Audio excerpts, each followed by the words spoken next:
मेरे अति प्रियो यीशु मसीह के नाम से मैं आपको अभिवादन करता हूँ। क्या आप भले चंगे हैं, टीके हैं? आपको मालूम है ये जगह कहाँ पर है? जी हाँ, इंडोनेशिया की जो राजधानी है जकार्ता, वहीं से मैं आप बातें कर रहा हूँ। इस देश में 17,000 आइलैंड पाया जाता है। इस देश में दुनिया की ज़्यादा आबादी में चौथा स्थान है। विश्व में ज़्यादा मुसलमान की संख्या इसी देश में पाया जाता है और हजारों आइलैंड इसमें पाए जाते हैं। यहाँ से प्रचार करने में मैं आनंदित हूँ। ठीक है, आज परमेश्वर का वचन हमारे लिए क्या कहता है? मत्ती 12 अध्याय का 20वें वचन में, वह कुचले हुए सरकंठों को न तोड़ेगा और धुआं देती हुई बत्ती को न बुझाएगा।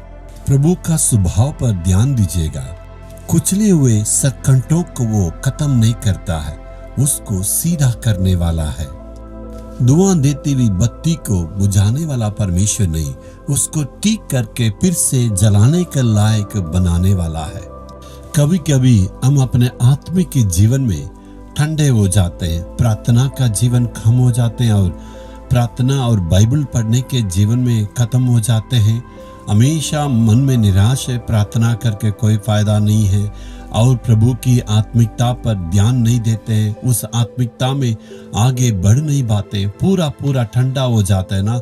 उस परिस्थिति पर अपने आप पर ध्यान देंगे तो चर्च जाने में दिलचस्पी नहीं रहेगा, पवित्र लोगों के साथ बातें करना नहीं चाहते हैं, अपने आप में बहुत निराश हो जाते हैं। जब इस प्रकार की आत्मिकता की कमी होने के कारण हमेशा हम यही सोचते हैं, इसके बाद मेरी प्रार्थना का जीवन सही नहीं होगा, इसके बाद मेरी आत्मिकता की बढ़ोतरी नहीं होगी, इसके बाद मैं आत्मिकता में नहीं बढ़ूंगा और मेरे और परमेश्वर का संबंध बिल्कुल खत्म हो जाएगा, ऐसे ही सोचते हैं।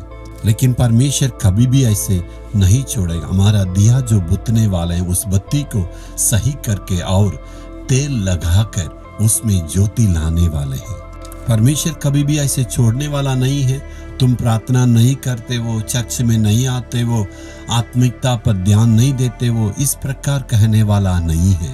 और कहता, मेरा बेटा मेरी बेटी, मैं तुम्हें और फिर से ज्योति को दूंगा। इस प्रकार हमें निमंत्रित करने वाला परमेश्वर है। अपने आप को आप ये सोच रहे हैं ना, मरी हुई सरकंठों के समान है, बुझने वाला दिया के समान है, लेकिन परमेश्वर फिर से आपको नए ताजगी दे सकता है।